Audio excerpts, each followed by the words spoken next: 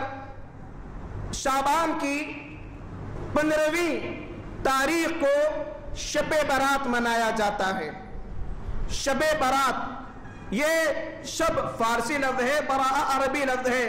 اور دو الفاظ کو ملا کر ایک نام دے دیا گیا، جبکہ شب برات کا ذکر نہ کسی حدیث میں ملتا ہے نہ کبھی کہیں کسی قرآن کی آیت میں ملتا ہے، یہ تو فارسی لفظ سے جڑا ہوا ہے۔ اگر اسے عربی میں کہیں تو لیلۃ المبارکہ کہیں گے، اور وہ لیلۃ المبارکہ جسے دوسرے الفاظ میں لیلۃ القدر قرار دیا گیا، وہ ماہ رمضان میں آخری دہے میں آنے والی رات ہے، لیلۃ القدر جسے شب قدر بھی کہتے ہیں۔ تو یہاں پر قابل غور بات یہ ہے کہ حامیم والکتاب المبین انا انزلناہ فی لیلۃ مبارکہ، ہم نے اسے مبارک رات میں نازل کیا۔ اب لوگ کہتے ہیں کہ یہ مبارک رات شب برات ہے جو شعبان کی 15ویں شب ہے، جبکہ کسی مسلمان بچے سے بھی اگر پوچھ لیں کہ قرآن مجید کا نزول کب ہوا تو وہ کہے گا رمضان میں، اور کس رات میں ہوا اگر کہیں تو جواب دے گا شب قدر میں، اور شب قدر شعبان میں نہیں آتی، شب قدر ماہ رمضان کے آخری دہے میں آتی۔ شب قدر اور یہ شب مبارک یا لیلۃ المبارکہ یہ ایک ہی نام ہے، جیسا کہ ابن کثیر رحمت اللہ علیہ نے اور دیگر مفسرین نے بالکل وضاحت کے ساتھ اعلان کیا۔ اٹھائیے تفاسیر کی کتابیں، ایسی تفسیریں جو مستند ہو، مستند تفاسیر، یہ نہیں کہ ہر ایرا غیرہ لکھ دیا تفسیر کے انداز میں اپنا عقیدہ، اپنا نظریہ، اپنی سوچ پیش کر دیا، یہ دلیل نہیں، بلکہ مستند تفاسیر اٹھائیے اور اس آیت کی تفسیر پڑھیے، معلوم ہو جائے گا۔ لوگوں میں آج تحقیق کا تصور نہیں ہے، اس لیے ہر سنی سنائی بات پر بھروسہ کر لیتے ہیں، ہر ایک کے نظریے کو مان لیتے ہیں۔ اسی طریقے سے اس رات کوئی خاص عبادت کا ذکر نہیں ملتا، کوئی خاص عبادت کا ذکر نہیں ملتا، البتہ ایک روایت ہمیں اس رات کے سلسلے میں ملتی ہے، وہ کیا ہے دیکھیے۔ طبرانی، ابن حبان اور بیہقی، یہ احادیث کی کتابیں ہیں، ان میں یہ روایت موجود ہے جسے شیخ البانی رحمت اللہ علیہ نے صحیح قرار دیا۔ وہ کیا ہے؟ یطلع اللہ تبارک و تعالی، کہ اللہ تعالی طلوع فرماتے ہیں الی خلقہ لیلۃ النصف من شعبان، یعنی 15ویں شعبان کی رات اللہ تعالیٰ نزول فرماتے ہیں، اپنی مخلوق پر نظر کرم فرماتے ہیں۔ فَيَغْفِرُ لِجَمِيعِ خَلْقِهِ، تمام لوگوں کو معاف فرما دیتے ہیں، إِلَّا لِمُشْرِكٍ أَوْ مَشَاحٍ، سوائے مشرک کے، شرک کرنے والے کے اور کینہ پرور جو بغض و عناد رکھتا ہے اپنے مسلمان بھائیوں سے، ایسے لوگوں کی مغفرت نہیں کی جاتی اس رات۔ ان کے علاوہ اللہ تعالیٰ سارے لوگوں کو معاف فرما دیتا ہے۔ کس رات؟ 15ویں شعبان۔ یہ ایک فضیلت ہمیں ملتی ہے اس رات کے سلسلے میں، یہ ایک فضیلت ملتی ہے اس رات کے سلسلے میں۔ البتہ جب یہ رب العالمین نظر رحمت فرماتے ہیں تو کیا اس رات کوئی خاص عبادت بھی کرنا چاہیے؟ اب احادیث کا جائزہ لینا ہے ہمیں کہ احادیث میں اس رات کے سلسلے میں اللہ کے نبی صلی اللہ علیہ وسلم کا عمل کیا تھا۔ یہ نہیں کہ میں اپنے طور پر کسی ایک دن کو اپنے طور پر خاص کر لوں اور اس میں روزہ رکھوں، کسی ایک رات کو مقرر کر لوں مختص کر کے اس میں رات بھر عبادتیں کروں، نہیں۔ اگر ایسا ہوتا تو اللہ کے نبی صلی اللہ علیہ وسلم جمعے کے دن کو جمعے کے دن کو روزے کے لیے خاص کرتے، اس لیے کہ بڑا بابرکت دن ہے، تمام ایام میں جمعے کا دن افضل ترین دن ہے، جبکہ اللہ کے نبی صلی اللہ علیہ وسلم فرماتے ہیں کہ جمعے کے دن خاص طور پر روزہ نہ رکھا کرو، اور جمعے کی رات یعنی جمعرات جو ہوتی ہے اس کو عبادت کے لیے خاص نہ کرو۔ یہ حدیث ہے صحیح درجے کی، صحیح درجے کی حدیث ہے۔ البتہ اگر رمضان میں جمعہ آ جائے اس کا ایک الگ حکم ہے، لیکن خاص طور پر جمعے کے دن روزہ رکھنے سے منع کیا گیا، جبکہ یہ دن ہفتے کے سارے دنوں میں بڑا محترم دن ہے، کئی فضیلتوں سے مالا مال دن ہے، بہت ساری فضیلتیں اس دن کی بتلائی گئی، لیکن خاص عبادت کرنے سے منع کیا گیا۔ وہ عبادت انجام دی جائے گی جس کا ثبوت اللہ کے نبی صلی اللہ علیہ وسلم کے عمل سے اور آپ کے اقوال سے موجود ہے، وہ جمعے کا اہتمام، درود کا اہتمام، دعاؤں کا اہتمام، سورہ کہف کی تلاوت کا اہتمام اور جمعے میں شرکت کا احترام، یہ فضیلتیں ہیں اس کی۔ اور نہ جمعرات کی رات کوئی خاص عبادت کا ذکر نہیں کیا گیا، منع کیا گیا، جبکہ معلوم ہوا کہ اپنے طور پر ہم کسی رات کو عبادت کے لیے مختص نہیں کر سکتے جب تک کہ اللہ کے نبی صلی اللہ علیہ وسلم کا عمل نہ آیا ہو، کوئی ثبوت نہ ملتا ہو۔ اگر کوئی یہ کہے کہ 15ویں شب بڑی محترم، بڑی مبارک ہے، تو اس میں جاگنا کیا برائی ہے، دوسرے دن روزہ رکھنے میں کیا برائی ہے، جبکہ اللہ کے نبی صلی اللہ علیہ وسلم کا 15ویں شعبان کے سلسلے میں کوئی خاص عمل نہیں۔ اگر ہم یہ کہیں کہ یہ وہ دن ہے جس میں رب العالمین نظر کرم فرماتے ہیں رات میں، تو جب اللہ کی نظر رحمت ہم پر ہوگی تو ہم زیادہ سے زیادہ عبادت کر کے رات بھر جاگے تو کیا حرج ہے۔ جبکہ یہ جو حدیث ہے صحیح بخاری کی جس کے راوی حضرت ابو ہریرہ رضی اللہ تعالیٰ عنہ ہیں، یہی فضیلت بتلائی گئی کہ اللہ تعالیٰ رات کے آخر حصے میں، ہر رات آخر حصے میں آسمان دنیا پر تشریف لاتے ہیں اور فرماتے ہیں ہے کوئی دعا کرنے والا میں اس کی دعا قبول کروں، ہے کوئی بیمار میں اسے شفا عطا کروں، ہے کوئی مجھ سے مانگنے والا میں اس کے مسائل حل کروں۔ یہ صحیح درجے کی حدیث ہے، اور یہ کب ہوتا ہے؟ رات کے آخر حصے میں، ہر رات ہوتا ہے کسی خاص نہیں، لیکن ہم سوتے رہتے ہیں، معلوم ہی نہیں کہ رب العالمین کب آئے ہیں آسمان دنیا نہیں یعنی نظر آنے والا آسمان، کب آئے کب گئے معلوم ہی نہیں۔ اگر ہم اسے دلیل بناتے ہیں کہ اللہ کے نظر رحمت اور دعا کے مستحق ہوں گے، تو ہر رات کے آخر حصے میں اٹھ کر تہجد کا اہتمام کیجئے،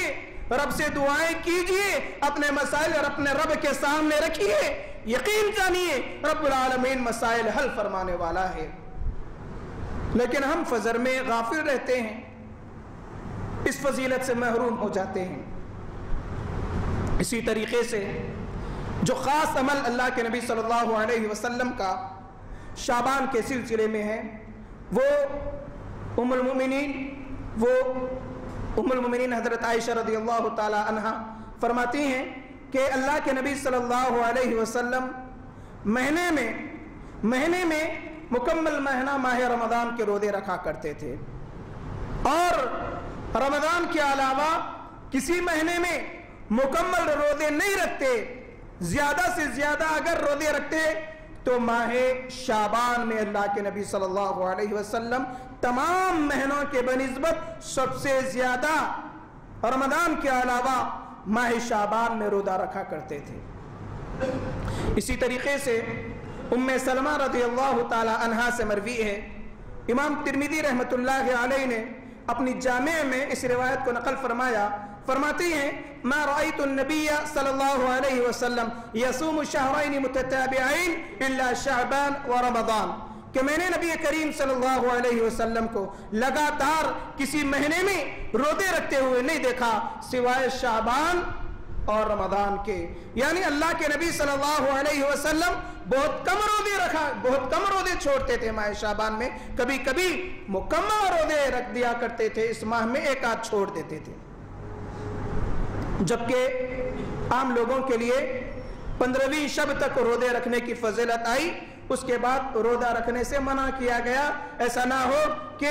اس مہینے میں روزے رکھ لے اور رمضان میں روزوں سے غفلت ہو جائے، سستی آ جائے، کمزوری آ جائے۔ اسی لیے یہ اللہ کے نبی صلی اللہ علیہ وسلم کا عمل ہے، تو معلوم ہوا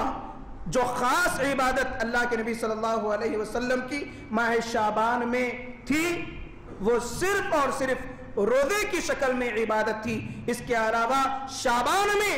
اللہ کے نبی صلی اللہ علیہ وسلم نے کبھی کوئی رات نہیں جاگے، صحیح حدیث میں کوئی ثبوت نہیں ملتا۔ جتنی بھی روایتیں آتی ہیں ان روایتوں کی جو راوی ہے ان پر کلام ہے، یہ علم حدیث کا مسئلہ ہے، اور سندن ضعیف روایتیں ہیں، بعض تو بالکل موضوع روایتیں ہیں، جیسے صلاۃ الالفیہ 100 رکعت والی نماز پڑھنا 15ویں شعبان کو، اس کی بھی کوئی اصل نہیں۔ شیخ البانی رحمۃ اللہ علیہ نے اس روایت کو موضوع کہا، یعنی اپنے طور پر گھڑی ہوئی حدیث، کوئی گھڑ کر اللہ کے نبی صلی اللہ علیہ وسلم کی جانب اس کا انتساب کر دیے، اسے کہتے ہیں موضوع روایت۔ البتہ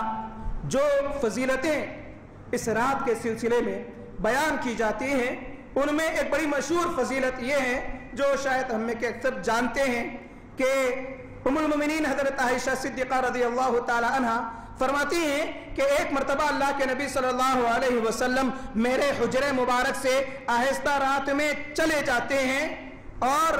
میں بھی اللہ کے نبی صلی اللہ علیہ وسلم کو جب نہیں پاتی تو تلاش کرتی کہ کہیں اللہ کے نبی صلی اللہ علیہ وسلم دیگر ازواج مطہرات کے پاس تو نہیں گئے۔ تلاش کرتے کرتے میں دیکھتی ہوں کہ اللہ کے نبی صلی اللہ علیہ وسلم بقیع غرقد جو قبرستان ہے وہاں پر اللہ کے نبی صلی اللہ علیہ وسلم تشریف لے گئے اور وہاں پر دعائیں کیے، اور میں وہاں سے واپس آ گئی، اللہ کے نبی صلی اللہ علیہ وسلم بھی آ گئے، اور اللہ کے نبی صلی اللہ علیہ وسلم نے جب میری سانس پھولی تو پوچھے کہ کیا بات ہے، فرماتی ہیں کہ کوئی بات نہیں۔ اس کے بعد ام المومنین حضرت عائشہ رضی اللہ تعالیٰ عنہ فرماتی ہیں کہ میں نے آپ کو گم پایا، اپنے پاس موجود نہیں پایا، تو تلاش کرنے کے لیے نکل گئی۔ تو فرماتے ہیں کہ اے عائشہ، کیا تمہیں ڈر ہے کہ اللہ کے نبی صلی اللہ علیہ وسلم خیانت کریں گے؟ کیا اللہ اور اس کے رسول کے سلسلے میں تمہیں خیانت کا ڈر ہے؟ اس کے بعد اللہ کے نبی صلی اللہ علیہ وسلم اس رات کی فضیلت بتلاتے ہیں کہ 15ویں شب اللہ تعالیٰ آسمان دنیا پر آتے ہیں، اور اس رات کو قبروں کی زیارت کرنا چاہیے، اور اس رات کو اللہ تعالیٰ قبیلے کلب کی بکریاں جتنے ہیں ان کے بال بکریوں کے اتنے لوگوں کو معاف کر دیتے ہیں۔ یہ حدیث پیش کی جاتی ہے اس رات کے سلسلے میں، یہ ترمذی کی روایت ہے۔ امام ترمذی رحمۃ اللہ علیہ نے یہ حدیث نقل کرنے کے بعد کہا کہ یہ ضعیف روایت ہے، جسے امام بخاری رحمۃ اللہ علیہ نے ضعیف کہا۔ اور دین میں احادیث میں جو ضعیف حدیثیں ہوتی ہیں خاص طور پر عقائد اور عبادات کے معاملے میں وہ قابل عمل نہیں ہوتی، تو امام ترمذی اس حدیث کو نقل کرنے کے بعد نیچے لکھ دیے ضعیف ہے، لیکن اس ضعیف کی جانب لوگوں کی توجہ نہیں ہوتی۔ اب اس انداز کی فضیلتیں بیان کی جاتی، یہ نہ سمجھے کہ میں نے جو روایت پیش کی یہ صحیح ہے، بلکہ اس رات میں جاگنے،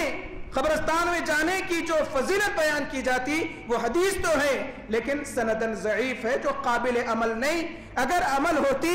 تو صحابہ کرام ہر شعبان کی 15 تاریخ کو اہتمام کرتے، لیکن کوئی واقعہ ہمیں ایسا نہیں ملتا۔ اسی اعتبار سے لوگ رات میں قبرستان کی زیارت کرتے ہیں، جبکہ قبرستان کی زیارت اور وہاں کے جو مرحومین ہوتے ہیں رشتہ دار وغیرہ، ان کے لیے مغفرت کی دعائیں کرنے کے لیے کوئی دن کوئی رات خاص نہیں۔ کبھی بھی آپ کا دل بولے دن کے کسی حصے میں قبرستان جائیے، قبرستان میں جو لوگ مدفون ہیں، رشتہ دار، دوست احباب وغیرہ، ان کی مغفرت کی دعائیں کیجئے۔ کسی خاص رات کے ساتھ اس کا تعلق نہیں، جبکہ قبرستان کو جانا چاہیے، قبرستان کو جانا چاہیے تاکہ آخرت کا تصور ہمارے دل و دماغ میں آئے۔ وہ لوگ ہماری دعاؤں کے مستحق ہے، محتاج ہے۔ ہماری ذمہ داری ہے کہ ہم اپنے والدین، باپ دادا، رشتہ دار، دوست احباب جن کا انتقال ہو چکا، ان کی قبروں کے پاس جائے اور ان کے گناہوں کی رب سے بخشش طلب کرے، مانگنے کے لیے نہیں، ان کے لیے مغفرت کی دعا کرنے کے لیے جانا چاہیے قبرستان۔ اور یہ نہ شعبان سے اس کا تعلق ہے، نہ کسی اور دنوں سے۔ کبھی بھی موقع ملے، ہفتے میں ایک بار، ہفتے میں 2 بار، لوگ سمجھتے ہیں کہ جمعے کا دن مسجد میں عبادت کرنے کے بعد قبرستان کو جانے کا دن ہوتا ہے، ایسی بات نہیں۔ کبھی بھی جا سکتے، کوئی خاص وقت اس کے لیے نہیں ہے، جانا چاہیے، مغفرت کی دعائیں کرنا چاہیے تاکہ ہم اپنی آخرت بنا لیں۔ الغرض شعبان کی جو فضیلتیں بیان کی جاتی ہے، اس میں سب سے زیادہ جو عمل کرنا ہے وہ روزوں کا اہتمام کرنا ہے، اور دوسرا رمضان کی تیاری ماہ شعبان ہی سے کرنا چاہیے، عبادتوں کی شکل میں، عبادتوں کی شکل میں، قیام اللیل کی شکل میں، نمازوں کی شکل میں مساجد کو آباد رکھنے کی کوشش کرنا تاکہ رمضان میں کوئی سستی اور کاہلی نہ ہو۔ زیادہ سے زیادہ رب کو راضی کرنے کے جو طریقے، جو عبادتیں ہو سکتی ہے، ان ایام میں کرنا چاہیے۔ اللہ تعالیٰ سے دعا ہے الہ العالمین ہم تمام کو ماہ شعبان کی فضیلت کو مد نظر رکھتے ہوئے روزوں کا اہتمام کرنے کی توفیق عطا فرما، گناہوں سے بچنے کی توفیق عطا فرما، نیک اعمال کرنے کی توفیق عطا فرما۔ الہ العالمین بدعات و خرافات سے ہم تمام کو محفوظ فرما۔ الہ العالمین شرک اور اس کے چور دروازوں سے ہمیں محفوظ رکھ۔ الہ العالمین عقید توحید کو ہمارے دل و دماغ میں جما دے۔ الہ العالمین عقید توحید کی ترویج و اشاعت کرنے کی توفیق عطا فرما۔ الہ العالمین قرآن اور احادیث پر عمل کرنے کی توفیق عطا فرما۔ الہ العالمین فرسودہ رسومات، بے بنیاد عقائد سے ہم تمام کو محفوظ فرما۔ الہ العالمین ہمیں جو بیمار ہے انہیں شفاء کلی عطا فرما۔ الہ العالمین ہمارے دلوں کو جوڑ دے، اتحاد و اتفاق پیدا فرما ہمارے دلوں میں۔ الہ العالمین اختلاف و انتشار سے سارے مسلمانوں کو محفوظ رکھ۔ الہ العالمین تجھ ہی سے مانگنے کی توفیق عطا فرما، تیرے ہی سامنے جھکنے کی توفیق عطا فرما۔ الہ العالمین ہمیں حق کہنے، حق سننے، حق پر عمل کرنے کی توفیق عطا فرما۔ ربنا آتنا فی الدنیا حسنۃ وفی الآخرۃ حسنۃ وقنا عذاب النار وقنا عذاب القبر وقنا عذاب الحشر۔ اللهم انا نسألك الجنة، اللهم اجرنا من النار، اللهم احفظنا من كل بلاء الدنيا وعذاب الآخرة۔ بارك الله لنا ولكم في القرآن العظيم، ونفعنا وإياكم بالآيات والذكر الحكيم، إنه تعالى جواد كريم ملك رؤوف رحيم ورب حليم۔